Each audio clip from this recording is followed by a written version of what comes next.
दोस्तों नमस्कार। पटना के पारस हॉस्पिटल में जो भी कल हुआ है वो देखकर ऐसा लगता है मानो किसी साउथ मूवी की शूटिंग चल रही हो, क्योंकि अमूमन इस तरह का तस्वीर जो पारस हॉस्पिटल से आया है अमूमन हम किसी फिल्मों में ही देखते हैं।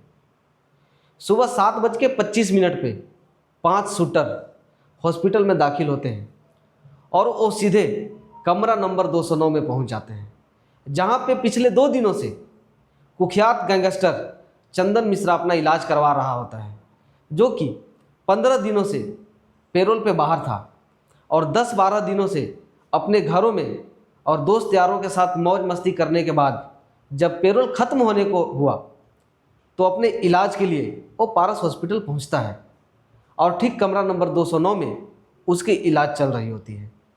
अगर पारस हॉस्पिटल के डॉक्टरों की माने तो उसे एक दिन पहले ही वहाँ से डिस्चार्ज कर दिया गया था, लेकिन उन्होंने डॉक्टरों से रिक्वेस्ट किया कि साहब मुझे एक दिन और रहने दीजिए, हमें रहने का मन है।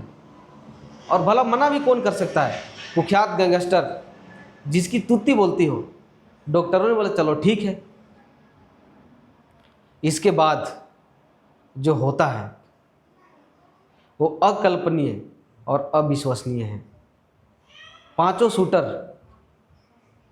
कमरे नंबर 209 में दाखिल होते हैं और दे दनादन चंदन मिश्रा के ऊपर न जाने कितनी गोलियां बरसा देते हैं। 4 शूटर 10 सेकंड तक कमरे नंबर 209 के अंदर रहते हैं और जो आखिरी शूटर था वो तकरीबन 36 सेकंड के बाद कमरे से बाहर बिल्कुल आराम से चलते हुए निकलता है और 5 शूटर बिना कोई डर बिना कोई भय के हॉस्पिटल से बाहर निकलकर और फरार हो जाते हैं।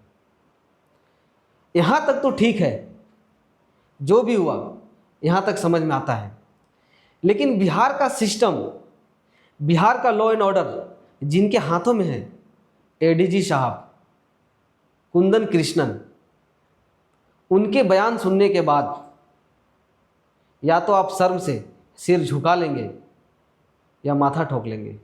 वो ये कहते हैं कि जून जुलाई अगस्त में किसान अपने कामों में व्यस्त होते हैं, इस वजह से बिहार में जो है ये 3 महीनों में जो क्राइम का ग्राफ होता है वो ज़्यादा होता है। तो एडीजी साहब, ये सवाल मैं आपसे करना चाहता हूँ कि किसान ये 3 महीने जून जुलाई अगस्त में जब अपने कामों में व्यस्त रहते हैं तो जितने भी बिहार के अंदर जो क्राइम हो रहा है, क्या उनका सीधा सीधा दोष किसानों पे है? क्या ये मर्डर, ये हत्याएं, ये बलात्कारी, ये डकैती ये बिहार के किसान करवा रहे हैं? इस सवाल का जवाब सिर्फ मैं नहीं, पूरे बिहार के जनता एडीजी साहब से पूछना चाहते हैं। अगर मैं आपको एक आंकड़ा बता दूं, पिछले 15 दिनों में बिहार के अंदर 50 से ज़्यादा हत्याएं हुई हैं, तो आप ये मान लें कि बिहार में प्रतिदिन 3 से 4 क्राइम होना एक आम बात है। और मैं ये कहानी आपको इसलिए नहीं सुना रहा हूँ या बता रहा हूँ कि चंदन मिश्रा कोई बहुत अच्छा आदमी था, कोई भगवान था। वो भी एक कुख्यात गैंगस्टर था जो मर्डर के केस में आजीवन सजा काट रहा था। लेकिन क्या किसी भी तरह के हत्या हो या किसी भी तरह का सजा हो, उसका फैसला बिहार के अंदर गैंगवार से ही होगा? अगर गैंगवार से ही होगा तो बिहार सरकार से पूछना चाहता हूं कि फिर आपने SP, SSP, ADG, DIG Bihar के अंदर क्यों कर रखा है? आप इनको क्यों स्थापित कर रखा है? ये सिस्टम के अंदर क्यों बैठे हुए हैं? इनका क्या काम है? बहुत शर्म की बात है। सरकार में बैठे जिनके हाथों में सिस्टम हो और वो व्यक्ति अगर ऐसी बात बोले कि किसान जून जुलाई अगस्त में व्यस्त होते हैं, इस वजह से क्राइम का ग्राफ जो ऊपर आ जाता है, बढ़ जाता है, कितनी शर्म की बात है। कहने को 15 दिनों में 50 लोगों की हत्याएं हुई है। साहब, ये बिहार नहीं है, ये जंगल राज है। सिर्फ 50 हत्या नहीं हुआ है, 50 घर उजड़े हैं, 50 घरों की जिंदगी बर्बाद हुई है।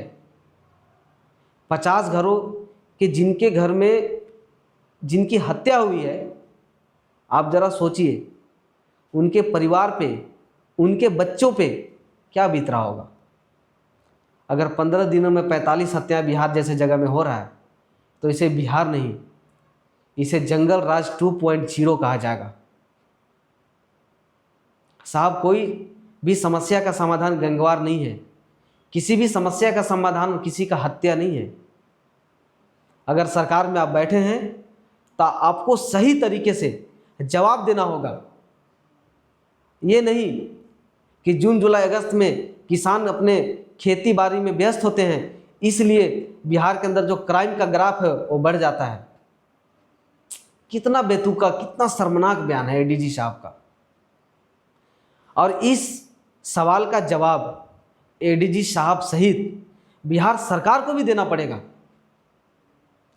अगर इस तरह से गैंगवार होते रहे तो फिर सरकार का कोई मतलब नहीं होता, सिस्टम का कोई मतलब नहीं होता। लोग दहशत में रहेंगे, लोग डर डर कर जिएंगे। इसलिए लॉ एंड ऑर्डर जिन्हें मेंटेन करना है, जिनके हाथों में है, वो एक जवाबदेह पर्सन है। उनके अंदर एक रेस्पॉन्सिबिलिटी नाम की चीज़ दी गई है और उन्हें अपनी रेस्पॉन्सिबिलिटी का मतलब पता होना चाहिए। धन्यवाद।